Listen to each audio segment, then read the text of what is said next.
നീ ഇത് ചെയ്യുമെന്ന് എനിക്കറിയാമായിരുന്നു. മാന്യമായി ചോദിച്ചാൽ ഡാഡി തരില്ലെന്ന് എനിക്കറിയാം. എന്റെ ആവശ്യം എനിക്ക് പണമില്ലാതെ ഞാൻ കുഴയുകയാണ്. നീ ചോദിക്കുമ്പോൾ പണം വാരി തരാൻ എന്റെ നോട്ടെടുക്കുന്ന യന്ത്രമൊന്നുമില്ല. നീ കാരണം എനിക്ക് തല ഉയർത്തി നടക്കാൻ വയ്യാതെ. ഡാഡി വളർന്നത് പാവപ്പെട്ട ചായക്കടക്കാരൻ രാമുവിന്റെ മകനായിട്ടാണ്. ഞാൻ ശേഖർ മുതലാളിയുടെ മകനാണ്. എനിക്ക് എന്റേതായ ചെലവുകളുണ്ട്. ഡാഡി, നീ എന്റെ മകനല്ലടാ. ഇന്നു മുതൽ ഈ വീടിനകത്ത് കാലം ഊത്തരുത്. ഇറങ്ങടാ വിളി. ഡാഡി, ഇറങ്ങാനാ പറഞ്ഞത്.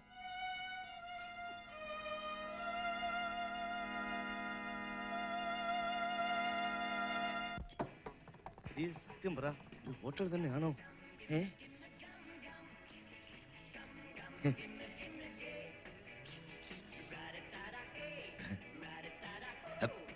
ക്ഷമിക്കണം.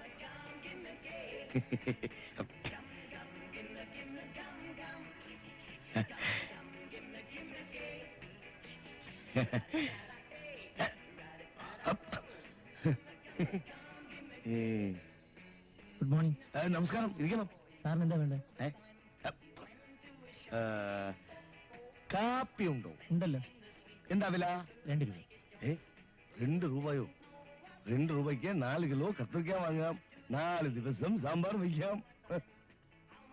എനിക്കൊരു ഐസ്ക്രീം തിന്നണോ? ഐസ്ക്രീമാ? അതെല്ലാം ഒന്നും വേണ്ട. വെളിയില പോയിട്ട് നല്ല കപ്പലണ്ടി മുട്ടായി വാങ്ങിത്തരാം. സ്വാമി ഇവിടെ ഉണ്ടായിരുന്നു. സ്വാമിയെ ഞാൻ എവിടെയെല്ലാം തിരക്കി. പിന്നെ എനിക്ക് അത്യാവശ്യമായിട്ട് കുറച്ച് രൂപ വേണം. അതൊരു ചിന്ന കാര്യം. അത് നമുക്ക് വീട്ടിൽ പോയി ശരിയാക്കാം. അതിനേക്കാളും ഒരു പെരിയ കാര്യം ഇവിടെ വൈഫിന് ഐസ്ക്രീം തിന്നണം. എന്റെ കയ്യിലാണെങ്കിൽ പൈസ അല്പം കുറവാണ്. അത്രേ ഉള്ളൂ. സ്വാമിയും ഭാര്യയും ആവശ്യമുള്ളതെല്ലാം കഴിച്ചു. ബില്ല് ഞാൻ പേ ചെയ്തോളാം. പോരെ? മതി മതി. കുഞ്ഞാലിക്ക, ഒന്ന് വേഗം വാ, ബസ് അങ്ങ് പോവും. എന്റെ പൊന്നു പെങ്ങള് കിടന്ന് പിടയ്ക്കാതെ ബസ്സൊന്നും പോകത്തില്ല. ഞാൻ താമസിച്ചു കുഞ്ഞാലിക്ക. ഞാൻ കാരണം കുഞ്ഞാലിക്കയുടെ ജോലി കൂടി മുടങ്ങി. അതുകൊണ്ട് ഞാൻ ഇന്ന് എന്റെ കൂട്ടുകാരികളുടെ കൂടെ പോവാം. അതൊന്നും പറ്റുകയല്ല കുഞ്ഞേ. നിന്നെ കെട്ടിച്ചയക്കുന്നവരെ ഇതൊക്കെ എന്റെ ജോലിയാ. നടക്ക്.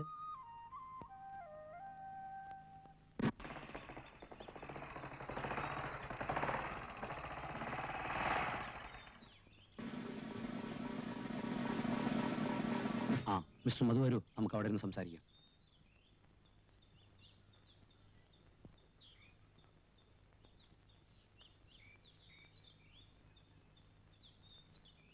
ഇരിക്കൂ. വളരെ പ്രധാനപ്പെട്ട ഒരു കാര്യം പറയാനാണ് മിസ്റ്റർ മധുവിനെ വിളിപ്പിച്ചത്. എന്താ സാർ?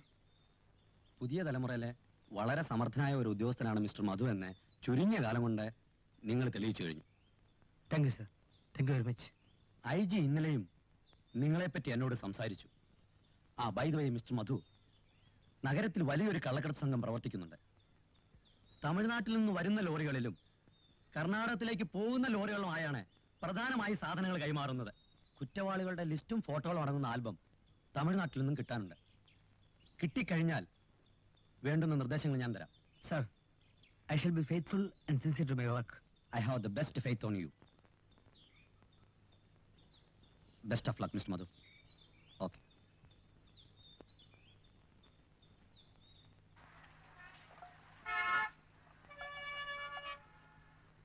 ദേ, ഒരു സഹായം ചെയ്യോ? ഇത് എന്റെ മോന്റെ മേൽവിലാസ. ഇത് എവിടെയാന്ന് ഒന്ന് പറയോ? അറിഞ്ഞൂടല്ലോ. അയാളുടെ ചോദിച്ചാ പറഞ്ഞുതരും. ദേ, എനിക്കൊരു ഉപകാരം ചെയ്യാമോ?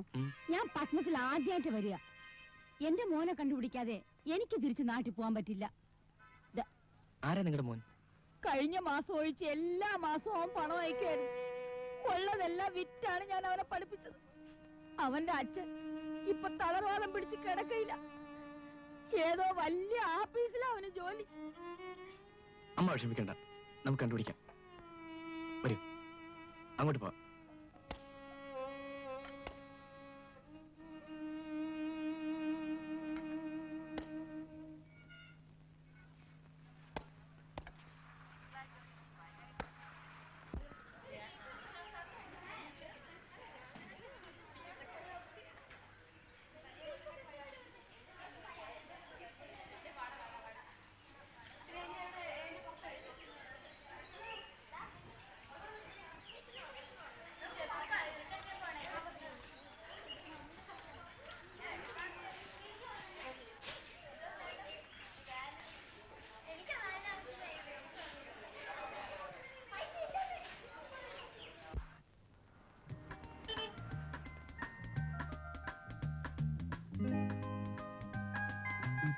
നീ വലിയ വില്ലാളിയാണെന്നല്ലടാ പറഞ്ഞു.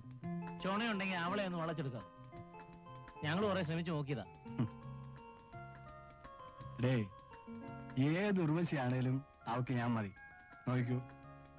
All the best. Thank you.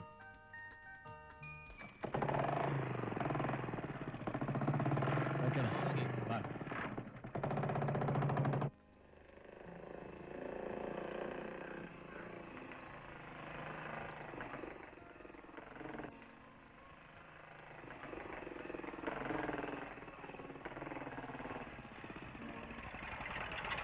Hello, ഇന്ന് ബസ്സില്ലെന്ന് തോന്നുന്നു. ഒറ്റയ്ക്ക് എന്നാ പറ്റില്ല. ഞാൻ വീട്ടിൽ വിട്ടേക്കാം. ഷാജിക്ക് എന്താ എന്റെ കാര്യത്തിൽ ഇത്ര ഉത്കണ്ഠ? സഹപാഠികളായതുകൊണ്ട് ചോദിച്ചു പോയതാ. സഹപാഠികളൊക്കെ ക്ലാസ്സിൽ, ബസ്സൊക്കെ പണിമുടക്കാണെങ്കിൽ ഞാൻ നടന്നു പോയിക്കോളാം. ശാന്തിക്ക് വിരോധമില്ലെങ്കിൽ ഞാൻ വീട്ടിൽ കൊണ്ടുവിടാം.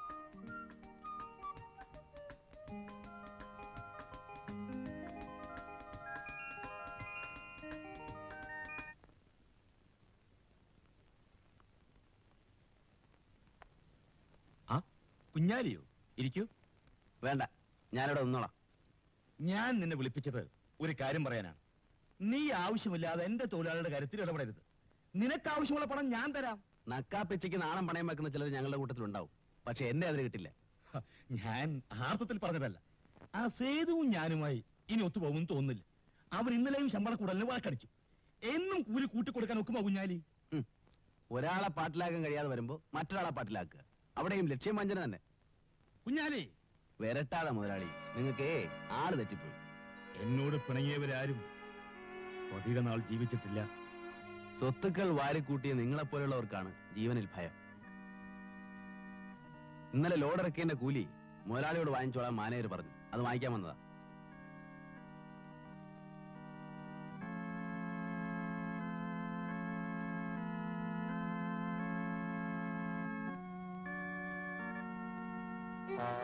ആ രൂപയെടുത്ത് കയ്യിൽ തരണം.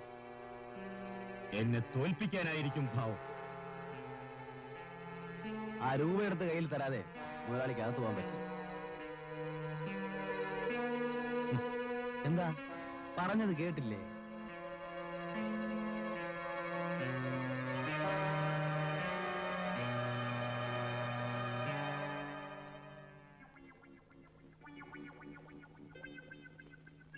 അവനെ വിട്ടുകളഞ്ഞോ മുതലാളി? മുതലാളി ഒന്ന് മൂടിയിരുന്നെങ്കിൽ അവന്റെ വാരിയിൽ ഞാൻ ഊരിയെടുത്തേ. അയ്യോ, ഞാൻ ഓർത്ത് അവനായിരിക്കും. ചേട്ടാ, ഇത് കൊള്ളാമല്ലോ. പരീക്ഷ തോറ്റതിന് പല്ല് കൊടുത്തിട്ടാ ഏറെ. അവനെ പേടിച്ച് അവൻ ചോദിച്ച പണം കൊടുത്തു. ഞാൻ പാവപ്പെട്ടതല്ല, എന്റെ തോളെ കയറിക്കും. എനിക്ക് ചോദിക്കാനും പറയാനും ആളില്ലല്ലോ. പോകാൻ പറഞ്ഞത്. പോകാൻ പറഞ്ഞാൽ ഞാനങ്ങ് പോയേക്കാം. പിന്നല്ല ഇവിടെ നിൽക്കാൻ നോക്കൂ. അഥവാ ഇവിടെ നിന്നെ നിർത്തുവോ?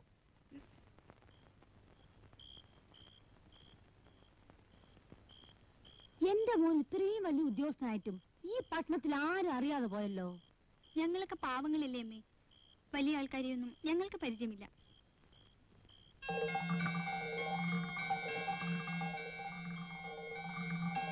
മോനെ,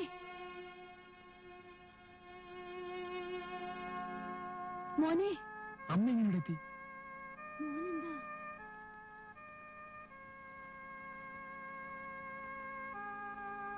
മോനെന്താ ഈ കൂലിപ്പണിക്കാരന്റെ വേഷത്തിൽ?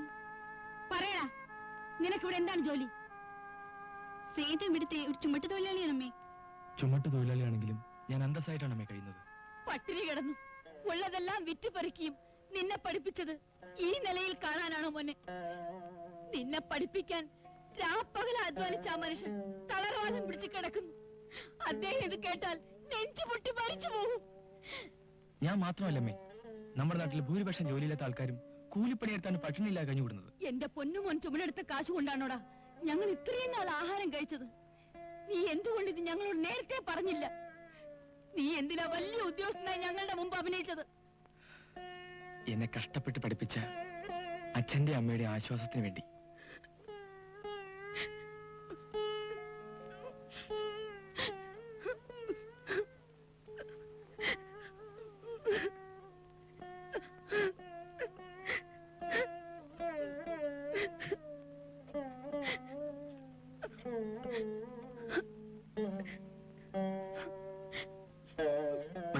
ഇല്ലടാ, ഞാൻ എങ്ങും വരുന്നില്ല. ചെല്ലു അമ്മേ. വരുന്നേ